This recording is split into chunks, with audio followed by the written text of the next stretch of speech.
पूर्ण वैराग्य जाचे वसिष्ठा परी ज्ञान योगेश्वराचे कवी वाल्मिका सारिखा मान्य ऐसा नमस्कार माझा सद्गुरु रामदासा जय जय रघुवीर समर्थ. जमलेल्या सगळ्या साधकांच्या चरणी वंदन करतो. मंगेश दादा या आपल्यालाही वंदन करतो. आजचा विषय मनाचे श्लोक. मनाचे श्लोक लहान असताना मी पण ह्याच ज्या पद्धतीने आपण विचार मांडले त्याच पद्धतीतून मी पण गेलेलो आहे. काही फरक नाही वेगळा. घरात कंपल्शन होतं 13 मनाचे श्लोक पाठ केलेच पाहिजेत पहिले. म्हणजे जसं प्रत्येक मध्यमवर्गीय डिफॉल्ट घर असतं तसंच माझंही घर होतं की लहान मुलांना मनाचे श्लोक पाठ करायला लावणे, नवीन कोणी आलं की मनाचे श्लोक म्हणून दाखवणे लहान असताना वगैरे वगैरे.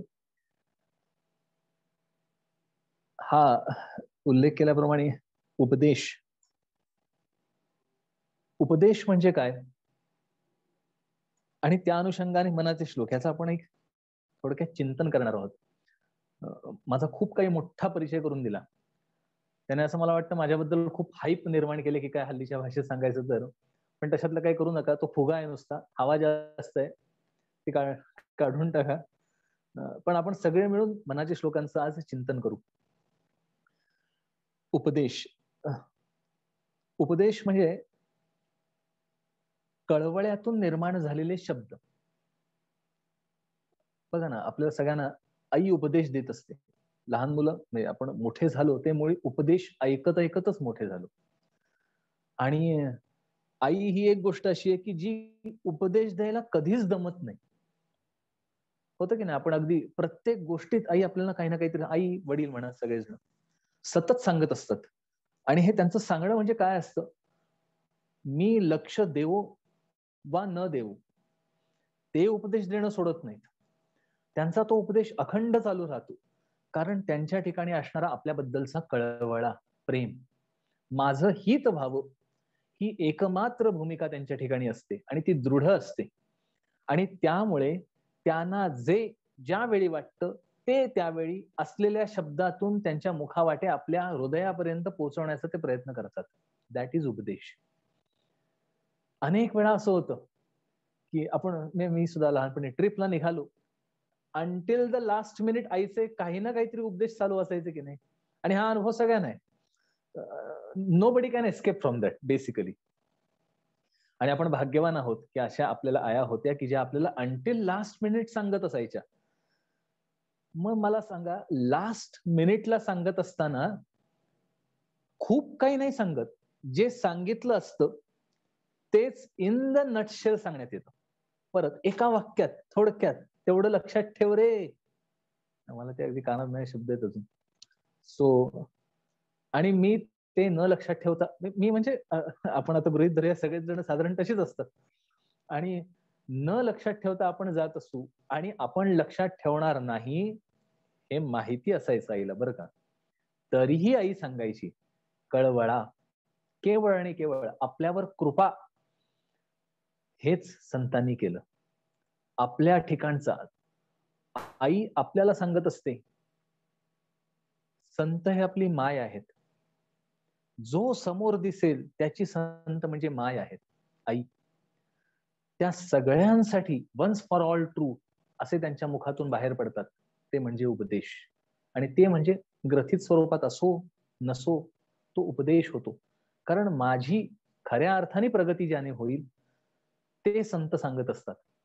आणि समर्थ तर खूपच डायनॅमिक होते, अत्याधुनिक होते. त्यांना माहितीये उपदेश देणाऱ्याला वेळ आहे पण घेणाऱ्याला वेळ नाहीये. आणि जसा जसा काळ पुढे जाईल तसं तसं घेणाऱ्यांना वेळ कमी कमी कमी कमी होत जाणार आहे. And keeping this in mind बहुतेक समर्थाने मनाचे श्लोक रचले. नाही वेळ होणार सगळ्यांना पुढे. दासबोध आहे, परिपूर्ण आहे, ग्रंथ आहे, नाही होणार. दासबोधाचं महती आहे, 200 तुकडे करून ठेवलेत.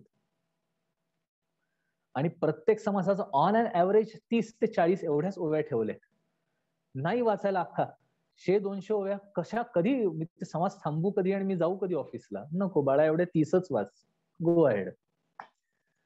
त्या 30 सुद्धा नाही जमणार हे लक्षात आणून बहुतेक समर्थांनी अगदी शॉर्ट, कमीत कमी याच्यात तेवढंच एक उचललंच तरी पुरे. That's it. It's like an capsule. मला जेवायला वेळ नाही झाला, ओके, विटॅमिनची एक कॅप्सूल येते की नाही, काय झिंक वगैरे सगळं त्याच्यात असतं, एवढी घ्या, तात्पुरतं तुमचं होऊन जाईल रिस्टोअर. हे कॅप्सूल म्हणजे मनाचे श्लोक आहेत, रेडी टू इट. अगदी सोपी भाषा, भुजंग पर्यायात वृत्तामध्ये असा उपदेश कळवळ्याने सांगितलं गेलेलं आणि सगळंच्या सगळं परिपूर्ण आहे. याला छान उदाहरण द्यायचं रोजच्या जेवणातलं, म्हणजे एकच पदार्थ खाल्ला म्हणजे पुरतो, मुगाच्या डाळीची खिचडी, तूप घातलेली, मग त्याच्यात कार्बोहायड्रेट्स आले, फॅट्स आले आणि प्रोटीन्स आले, सगळं आलं. 1 इज इनफ. हे 1 इज इनफ ची संकल्पना समर्थांनी त्याच वेळात मांडली. आता नाही का हल्ली युट्यूबला शॉर्ट व्हिडिओ वगैरे येतात, काय समर्थाने विचार केला असेल, शॉर्ट मध्ये द्यायचं, थोडक्यात, आणि परत ते इतकं प्रभावशाली, त्याची महती सगळ्या आपल्या पूर्वजांना कळली आणि म्हणून त्यांनी त्यावेळेस प्रथा पाडून ठेवली, लहान मुलांकडनं पाठ करून घ्या. मी अनेक वेळा सांगतो, मी लहान असताना न्यूटन्स लॉ ऑफ मोशन शिकलो आणि त्यातला एक लॉ होता, every action has equal and opposite reaction, असं काहीतरी लॉ होता तो. आणि हा लॉ मी लिहिला की मला 1 मार्क मिळायचा. एक ओळ लिहिली की 1 मार्क. तो लॉ पाठ करून ठेवला, सोपा आहे, 100% येणार, 1 मार्क देणार. पण एव्हरी ऍक्शन आणि त्याची रिॲक्शन हे मला त्यावेळात समजत नसलं तरी आज मला ते समजतंय की the whole world is integrated. त्यामुळे मी एक वेव आत्ता निर्माण केली की it is going to come back towards me, माझ्याकडे ती परत येणार आहे. हे every action is equal and opposite reaction लहानपणी शिकलो, त्याचा आत्ता मला त्याचा उपयोग व्हायला लागला, समजायला लागलं बेसिकली. म्हणून लहान असताना त्या लोकांनी पाडून ठेवली प्रथा, ते मनाचे श्लोक पाठ करायचे, ते 205च्या 205 ऍक्च्युली पाठ करायचे होते. कमी कमी कमी होईपर्यंत माझ्या पिढीपर्यंत 13 वर येऊन थांबलेत. सो पण ते 13 सुद्धा इतके प्रभावी आहेत की एकच श्लोक पुरतो. मी आता उदाहरण घ्यायचं म्हटलं तर दुसरा श्लोक, मना सज्जना भक्ती पंथेची जावे, तरी श्री हरी पाविजे तो स्वभावे, जनी निंद्यते सर्व सोडून द्यावे, जनी वंद्यते सर्व भावे करावे. काय नाहीये या श्लोकामध्ये? ह्याच्यात कर्म आलं, उपासना आली आणि ज्ञान आलं, सगळंच्या सगळं. फक्त 19 शब्द आहे त्याच्यामध्ये मोजून, आणि या 19 शब्द मला लाईफ टाईम पुरेसे झाले. नको मला अजून एवढे 19 शब्द असं जरी मला परिपूर्ण अर्थ जो समर्थांच्या ठिकाणी आहे तो माझ्या ठिकाणी प्रगटायला वेळ लागणार नाही. If I start this day, मी आज सुरू केलं ना, आणि ह्या समर्थांनी परमार्थ स्तवनात असं सांगितलंय की ह्या तुम्ही मार्गाला लागलात की ह्यातनं परत येणारच नाही, तुम्ही 100% पोचणार. आज नाही, उद्या पोचाल, केव्हा तरी, बट यू विल शुअरली, तुम्ही केव्हा तरी नक्की पोचाल, ही खाती दिलेली आहे समर्थांनी. मना सज्जना भक्ती पंथेची जावे, तरी श्रीहरी पाविजे तो स्वभाव. हे पहिलेच श्लोक आहेत. आपण हे श्लोक म्हणून म्हणून त्याचा आपल्याला पंच बसेन असा होतो. ऍक्च्युली घडतं काय, खूप वाचन केलं आणि मी मनाचे श्लोक वाचायला लागलो, म्हणजे मी उपनिषद त्यांचा अभ्यास, ते डिफिकल्ट आहे बरं का, त्याचाही परिपूर्ण अभ्यास होणं डिफिकल्ट आहे, पण आपण गृहीत धरू की मला थोडंसं कळतं. असं मला कळलं की मग जेव्हा मी मनाचे श्लोक वाचतो तेव्हा मला समजतं, अरे मला नाही कळलं. हे मनाच्या श्लोकांच्या थोडक्या शब्दामध्ये समजतं. हा जो पंच बसणं हा जो प्रकार आहे, बोध होणं, नाही बोध होत. आपण हे बघितलं असाल, मना सज्जना भक्ती पंथेची जावे, आहे की नाही? प्रत्येकाने ही ओळ ऐकलेली आहे, शिकवलेली आहे, सांगितली आहे. आता मी सुद्धा, मी जेव्हा असं बोलतो तेव्हा असं गृहीत धरा की मी तुमच्यामधलाच एक आहे, म्हणजे मी सुद्धा याच्यावर काही वेळा प्रवचनं केली, पण प्रत्येक वेळी लक्षात येतं मना सज्जना भक्ती पंथेची जावे, ह्याचं काहीतरी नवीन उलगडतो. अरे असं पण समर्थानं सांगायचंय, म्हणजे नक्की समर्थानं काय सांगायचंय, म्हणजे हे समुद्रासारखं आहे. मी काठावर उभा असेल तर समुद्र खूप ओला आहे, छान आहे असं वाटतं. मी थोडं पुढे गेलो, अरे समुद्राचं पाणी हळूहळू खोल आहे. मी अजून थोडं पुढे गेलो की अजून खोल आहे, खोल आहे. नक्की किती खोल आहे? मी समुद्राच्या जेव्हा तळाला जाईन त्याच वेळात मला समजणार आहे मी किती खोलीवर आलोय. आणि त्याचा प्रॉब्लेम असा आहे, तळाला गेलो ना की देर इज नो रिटर्न. कारण वरती मग काही शिल्लकच राहत नाही. समर्थ म्हणतात मग ते परतोने पाहिले तर ते पाणी साठले. नदीच्या उगमाकडे गेलो आणि मी परतून बघितलं की ते पाणीच नाहीसं झालं. पण त्यासाठी मला केव्हा तरी समुद्राच्या पाण्यात पहिलं पाऊल टाकणं गरजेचं आहे.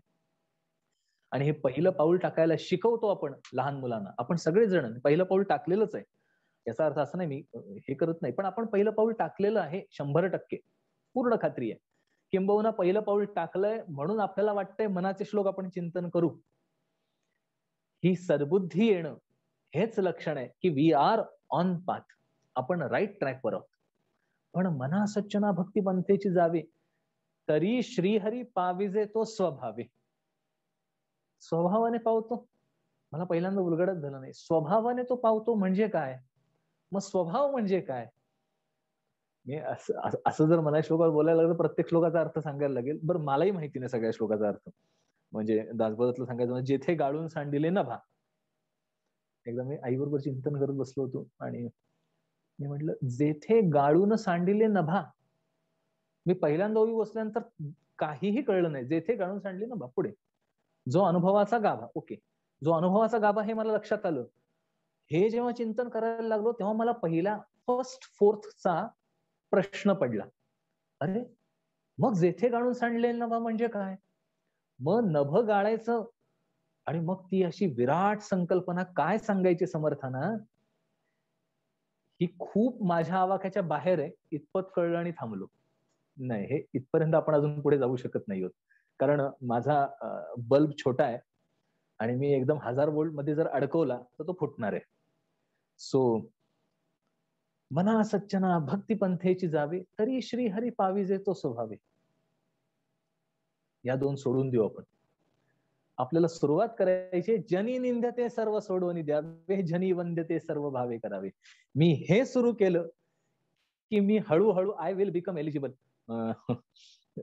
ते फॉर्म भरताना पहिले एलिजिबिलिटी क्रायटेरिया असतो आणि त्या एलिजिबिलिटी क्रायटेरिया न बघता पटापट फॉर्म जर भरायला घेतला तर नंतर पुढे जाऊन अडकायला होतं. म्हणून आधी सांगता अरे आधी कोण तयार आहे ते बघ.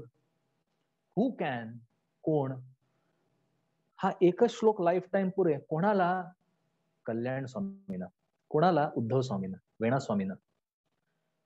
पण मी नाही ना त्यांच्यासारखा. आणि हेच समर्थांना कळलं म्हणून पुढचे सगळे लिहिलेत. कारण पहिले जवळजवळ 66 पर्यंत समर्थांनी कर्म चांगलं करा एवढं सांगितलेलं आहे. छान करा कर्म. पण आधी ते करावे कर्म. आपल्या सगळ्यांना हे पाठच आहे. खरं सांगायचं मी काय वेगळं सांगायचं. आपण इतके वेळा ऐकले आहात आणि आपण बहुश्रुत आहात. खरं सांगायचं म्हणजे आज तुमचं हे जे चालू आहे ना, हे माझ्या बरोबरचं चिंतन म्हणजे ज्यांनी मंदाताई आणि काकांना ऐकलेलं आहे त्यांनी पक्वान्नाचं जेवण जेवलंय. पण मग मध्येच काहीतरी थोडं खाऊन झाल्यानंतर ते ताक ते हे घालून पितात की नाही, तसं हे आहे जरा. म्हणजे त्याची परत तुम्हाला छान चव लागेल असं ते आहे. नाही समजू शकत मला हे. मग समर्थानी म्हणून पुढचे सगळे लिहिले 66 पर्यंत. कर्म छान करा. आधी ते करावे कर्म. कारण मी खूप काही ऐकलं ना की मला समजायला लागतं की मला हे इम्प्लिमेंट मी करत नाही. ऍप्लिकेशन जोपर्यंत नाही तोपर्यंत खऱ्या अर्थाने सुरुवातच नाही. आणि अप्लाय होतं कुठे?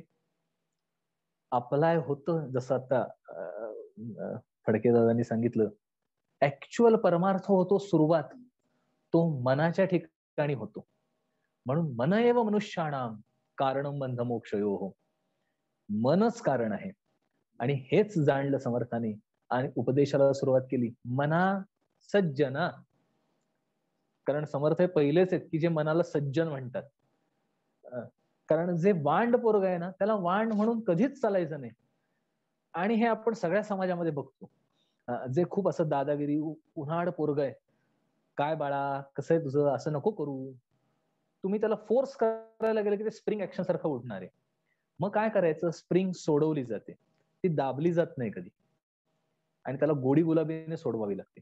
आणि समर्थ म्हणाले मनाचा तर गुंता इतका असतो, खरं गुंत ते सगळं मनच गुंत आपलं. आपण म्हणतो ना माझं मन गुंतलेलं आहे, exactly that is the problem. आणि सुरुवात नेहमी प्रॉब्लेम आयडेंटिफाय करण्यापासून होते. रोग मला समजला, नाही समजला तर औषध द्यायचं काय, नाही, रोग समजून घ्यायला हवा. समर्थांना समजलं जड किधर आहे, कुठे आहे त्याचं मूळ प्रॉब्लेमचं, मना, ह्या मनाच्या ठिकाणी आहे. म्हणून समर्थाने आधी सांगितलं की लेट स्टार्ट विथ इट. मना सज्जना, त्याला आधी सज्जन म्हणू, आणि सज्जन म्हणवत म्हणवत हळूहळू हळूहळू 66 श्लोक. बाबा रे आधी चांगलं वाग, कारण जोपर्यंत मी सत्शील होत नाही, माझा आचार शुद्ध होत नाही, तर माझे विचार कधीच शुद्ध असणार नाहीयेत. आचार ह्याचा कर्मठपणा आणि आचार हे दोन स्वतंत्र मुद्दे आहेत. ओके, आचार ह्याचा अर्थ मी रोज जे काही कर्म करीन, जे मला नियत कर्तव्य कर्म आहे आणि जे मला धर्माने सांगितलेलं आहे. कर्मठपणा इज डिफरंट आणि आचार इज डिफरंट. आचार हा सगळ्यांसाठी अत्यावश्यक आहे. आणि आपल्याला दुसरीकडे जायचं नाही, आपल्याला विचार एवढाच करायचा आहे की माझा आचार सुधारत गेला तरच माझे विचार सुधारणार आहेत. आणि विचार म्हणजेच मनुष्य असतो. आपण म्हणतो ना त्या माणसाची प्रवृत्ती चांगली नाही, वृत्ती चांगली नाही, व्हॉट इज दॅट, तर ते विचार आहेत, म्हणजेच मन आहे. म्हणून मनाला उपदेश देत देत देत समर्थ पुढे पुढे नेतात. समर्थाने पहिल्या सगळ्या ह्याच्यात मनाला सांगितलं की तू चांगला वाग. किती किती गोडी गुलाबीने समर्थाने सांगावं आणि किती कळवळून सांगावं. एक श्लोक आहे 22वा, मना सज्जना हित माझे करावे. अरे बाळा, तू माझं तरी हित कर, असं समर्थानं सांगावं असं वाटलं. मना सज्जना हित माझे करावे, म्हणजे मना तुझं तू तरी हित करून घे. बिकॉज म्हणजे त्याचं कारण मला माझं हित कशात आहे हे मला खरं कळत नाही, माहिती नसतं. हे मी सांगतोय, हे जनरलचं सांगतोय. आपल्याला कळलंय हित माझं कशात आहे. इथे जे बसलेले आहेत सगळ्यांना, ऍक्च्युअली त्या सगळ्यांना माहिती आहे की माझं हित नक्की कशात आहे. किंबहुना माहिती आहेत म्हणून आज सगळे जमलेत. तुम्ही मी सगळेजण त्यासाठी जमले की चिंतन करू. कारण ते असं असतं ना, ते घोडा असतो की नाही, घोडा, त्याला लगाम घातलेला आहे, प्रत्येक वेळी खेचावं नाही लागत लगाम, पण लगाम माझ्या नाकातनं गेलेला आहे हे त्याला कळत असतं, म्हणून तो सरळ रस्त्यावर धावतो. त्याला ज्या क्षणी कळतं माझ्या नाकातनं लगाम काढलाय, त्या क्षणी तो कुठे जाईल याची खात्री नाही. तसं आहे आपलं. मला कळलंय I am on the right track, बरोबर आहे, पण त्याला तो लगाम सततच लागतो, त्याचं अस्तित्व आहे. हे जे माझ्या मागे कोणतरी आहे, समबडी इज देअर, मला हिट करायला कोणतरी आहे, ह्याचं भान लागतं सतत. आणि ते भान म्हणजे सद्गुरू आहेत आपले, की ते माझ्या मागे बसलेले असतात. मी ज्या क्षणी भान सुटतं त्या क्षणी ते बरोबर लगाम खेचतात. तोपर्यंत नाही लगाम खेचावं लागत त्यांना लक्षात येतं आता याचं भान सुटलंय, इसको अब दिखाना पडेगा, मग ते खेचतात. बर, आता मला सांगा, मला त्रास, त्या घोड्याला त्रास होतो की नाही? निश्चित होतो. विचार करा, त्याच्या नाकातून ते गेलेलं असतं, गळ्यात दातातून ते सगळं असं खेचलं जातं.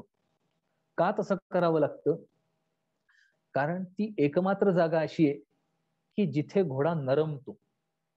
तसं आपलं आहे, आपण ऐकणारच नाही ह्याची खात्री आहे, म्हणून ते आपल्या मर्मस्थानी ते हे घालतात आणि खेचून ठेवतात. आणि फॉर हुम? त्यांना काही अचीव करायचं नसतं. Only one thing they want to achieve is our progress, माझं हित. म्हणून समर्थ म्हणतात, मना सज्जना हित माझे करावे. माझं हित कर तू बाबा, हा उपदेश आहे समर्थांचा. रघुनायका दृढ चित्ती धरावे. कशात आहे हित? तर त्या भगवंताला चित्तामध्ये दृढ धरण्यात हित आहे. क्रिया, इथे समर्थांनी कर्म सांगितलेलं आहे. काय कर, त्याला असं म्हणता येईल लाईन ऑफ ऍक्शन. जसं कर्म केलेची करावे. आपण ध्यान करतो म्हणजे काय करतो प्रत्यक्षात? एकच एक वृत्ती दृढ ठेवायचा सतत प्रयत्न करत राहतो, म्हणजे ध्यान. एका वृत्तीवर किंवा इतर सगळ्या वृत्ती कट आउट करायचा प्रयत्न करत जातो. Anyway, both way it is true. त्याला म्हणायचं आपण ध्यान म्हणतो. एकच एक ठेव, म्हणून समर्थ म्हणतात रघुनायका दृढ चित्ती धरावे. एकच दृढ ठेव. का सांगावं लागलं? कारण माझ्या चित्ताच्या ठिकाणी अनेक गोष्टी मी दृढ करायचा प्रयत्न करतो, अनेक गोष्टी, आणि असतात तुमच्या माझ्या सगळ्यांच्या ठिकाणी. कारण मी रघुनायक म्हणजे राम किंवा माझं आराध्य दैवत हे सोडून अनेक गोष्टींना इम्पॉर्टन्स देऊन ठेवलेलं आहे. बस इम्पॉर्टन्स देणारं मन आहे. जेव्हा मनाला कळतं की दुसऱ्या कशाला इम्पॉर्टन्स नाही, पक्क, दॅट इज ऍप्लिकेशन, की ते सगळं काढून टाकतं. ऍक्च्युली काढून टाकावंच लागत नाही, ते नाहीसं होतं तिथल्या तिथे.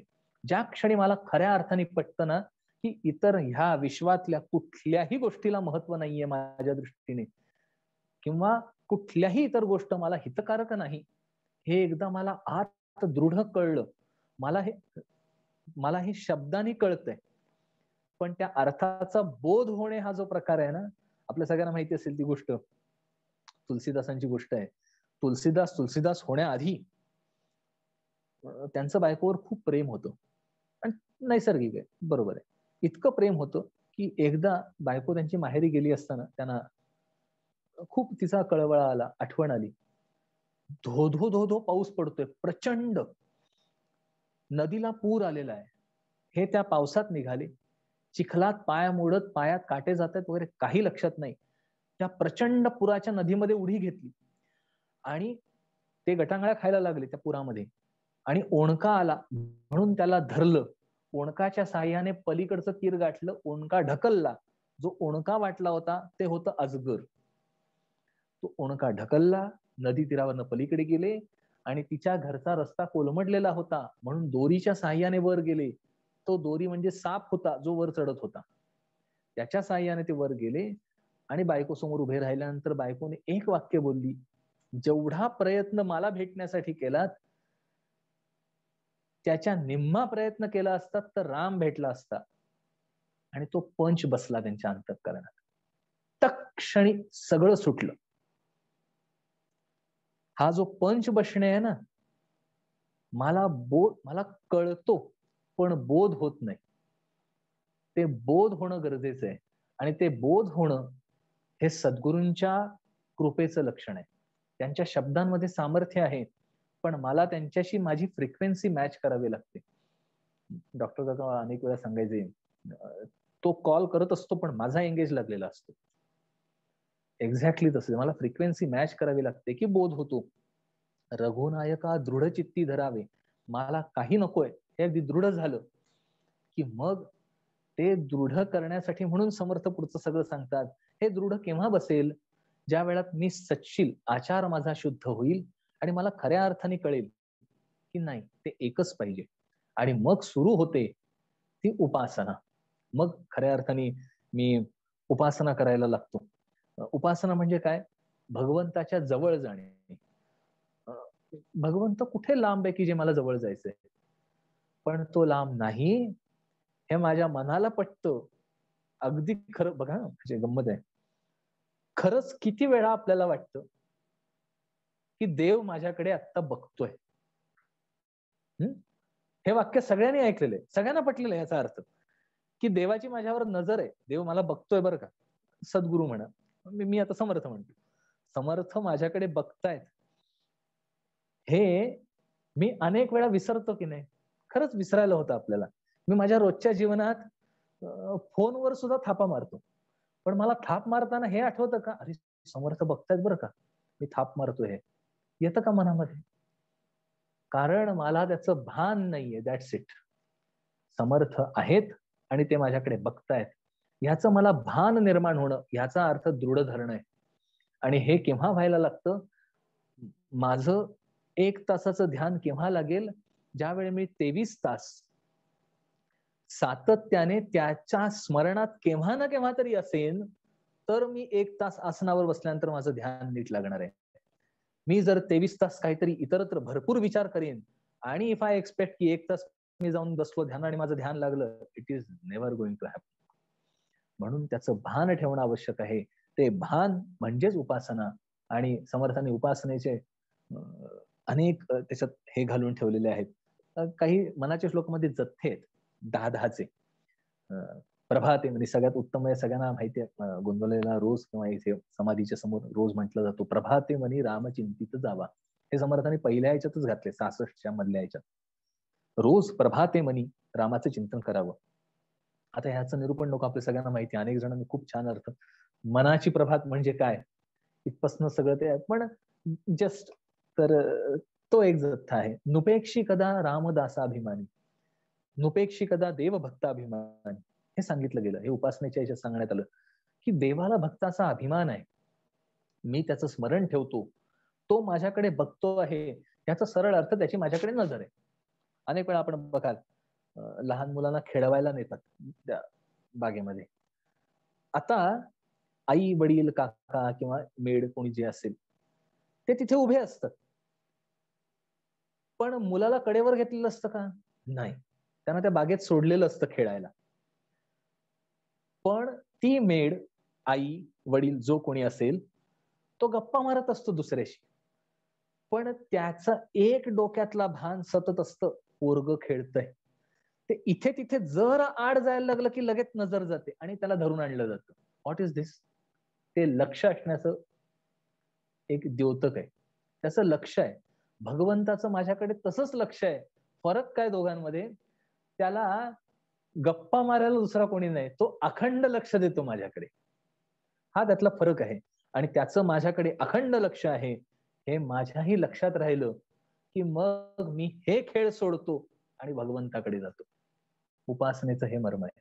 मला बाकी सगळं नको होतं आणि मी त्याच्या जवळ जवळ जातो. उपासना म्हणजे त्याच्या जवळ जाणे इज धिस, की माझं मन इतरत्र कोणाच्याही जवळ न जाता एकाच्या जवळ नेणे, and that process is called उपासना. हळूहळू त्याच्या जवळ जाऊन बसणे.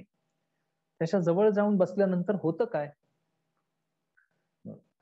त्याच्या जवळ आपण गेलो, कळे आकळे रूप ते ज्ञान होता, तेथे आटली सर्व साक्षी अवस्था. मना उन्मनी शब्द कुंठित आहे, तोगे तोची तो राम सर्वत्र पाहे. तिथे सगळ्या अवस्था आटतात. कळे आकळे रूप ते ज्ञान होता, त्याचं आकलन होतं. कोणाला होतं? आकलन होण्याचं आपलं जी सगळी साधनं आहेत ती सगळीच्या सगळी तिथे संपतात, ती नाहीशी होतात. आणि म्हणून त्या अवस्थेचा आपल्याला अंदाजच येत नाही. सायन्स तिथे थांबतं, कारण सायन्सची बेसिक सुरुवात होते की तुम्हाला ते टेस्ट करता आलं पाहिजे इत्यादी इत्यादी गोष्टींनी. मग सायन्स थांबतं म्हणजे काय? सायन्स म्हणजे काय? फक्त कोणीतरी संशोधन केलं, आपल्या ऋषीमुनींनी तेच डेव्हलप केलं होतं, काय वेगळं नव्हतं केलेलं. पण ते डेव्हलप करत असताना त्यांच्या हे लक्षात आलं की माझे सेन्सेस हे अपूर्ण आहेत. ही बेसिक फॅक्ट लक्षात आली. मग परिपूर्ण काय आहे ह्याचा पण त्यांनी संशोधन करून ठेवलं. तेच आपल्या सगळ्या संतांनी सांगितलं, कळे आकळे रूप ते ज्ञान, तेथे आटली सर्व साक्षी अवस्था. तिथे तुम्ही साक्षच नाही कोणी, तिथे आटून गेली. आटणं हा शब्द खूप छान आहे. पाणी आटतं म्हणजे होतं काय? त्याचा मागमूस सुद्धा मागे शिल्लक नाही राहत. दॅट इज कॉल्ड आटणे. बासुंदी आटवली तरी दूध शिल्लक आहे, सो देर इज समथिंग. पाण्याचं तसं होत नाही, त्यामुळे तो दृष्टांत बरोबर नाही. पण फक्त पातेलं शिल्लक राहतं म्हणजे पाणी संपूर्ण गेलं. तिथे मी बघणारा जे बघतोय त्याच्या सकट सगळाच्या सगळा आटून जातो. इट गेट्स वेपराइज्ड, काहीही नाही. मग नाही आहे का? नाही, व्हेपर आहे ना. ते व्हेपर ज्या ठिकाणी जायला हवंय ते त्या ठिकाणी गेलं. दॅट इज कॉल्ड आटणे. आणि तशी माझं होतं ते रूप ज्ञान हो, तेथे आटली सर्व साक्षी अवस्था, मना उन्मनी शब्द कुंठित आहे. आता हे सगळे आहेत ना, हे समर्थाने सांगितले. म्हणजे माझी आणि तुमची जी काही आता चालू आहे हे ह्या उभीत आहे, तिथे शब्द चालत नाहीत. म्हणजे थोडक्यात सांगायचं म्हणजे झोप किती छान असते हे कितीही शब्दाने मी सांगितलं तरी काय उपयोग आहे का? मी जितकं सांगत जाईन तेवढं तुम्हाला झोपायला जायला आज उशीर होणार आहे प्रॅक्टिकली. तर ही जे झोप सांगत जाणं जे आहे ना, त्याचा काही उपयोग नाहीये. त्यापेक्षा झोपलेलं पाहिजे. एक्झॅक्टली तिथे शब्द बंद व्हावे लागतात आणि शब्द बंद होतात, शब्द नाहीसे होतात. तोगे तोची तो, मग होतं काय? तोगे तोची तो राम सर्वत्र पाहे. फक्त एकच एक शिल्लक राहतं, शिल्लक राहायला सांगायला न उरता शिल्लक राहतं. That is what remains. आणि अशा अवस्थेपर्यंत जाण्यासाठीचा सुलभ मार्ग म्हणजे मनाचे श्लोक आहेत. म्हणून सर्वात शेवटी फलश्रुती सांगताना समर्थ म्हणाले की काय होईल त्याचं, तर मती मंद ते साधना योग्य होती. म्हणजे मी ग्राउंड झिरो लेवलला नाहीये, तर ते पार्किंग असतं की ना -2, -3, -4 त्या लेवलला आहे मती मंद. त्याच्यानंतर मला झिरो लेवलला यायचंय, म्हणजे मी साधनेच्या योग्यतेचा होणार. So I will become eligible. आणि तिथून मला गाठायचंय ते साधना योग्य होती, साधन करत करत तिथपर्यंत जाणार आहे. आणि ह्याची ग्वाही दिले समर्थांनी, मती मंद ते साधना योग्य होती. ही ग्वाही देण्याचं केवळ आणि केवळ सामर्थ्य संतांकडे आहे. आणि समर्थांनी दिलंय हे 205च घ्या, लाईफ टाईम पुरे आहेत आपल्याला. कुठलाही एक घ्या. त्याची खासियत अशी आहे की तेवढा एकच पुरतो.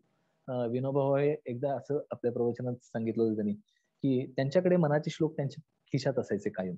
आणि ते बसलेले असताना त्यांनी अनेक वेळा असं करायचे की टिकमार्क करायचे. आणि नंतर लक्षात आलं की 205 वर टिकमार्क झालेली होती.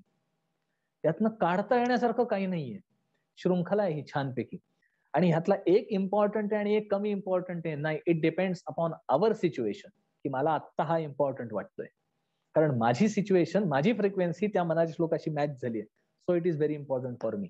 माझी फ्रिक्वेन्सी मला शेवटच्या मनाच्या श्लोकापर्यंत न्यायची आहे. 205 नव्हे, 203च्या अलीकडच्या श्लोकांपर्यंत, जिथे समर्थांनी सांगितलंय नक्की काय साधायचं, काय अपेक्षित आहे, त्याच्याशी मॅच करण्याची मात्र आपण प्रार्थना करू शकतो. आणि प्रार्थना करूया समर्थांची कृपा आपल्या सगळ्यांवर, तुमच्या माझ्यावर सगळ्यांवर होऊ द्या, ही प्रार्थना करूया. आणि एवढं सांगून मी इथेच थांबतो. जय जय रघुवीर समर्थ.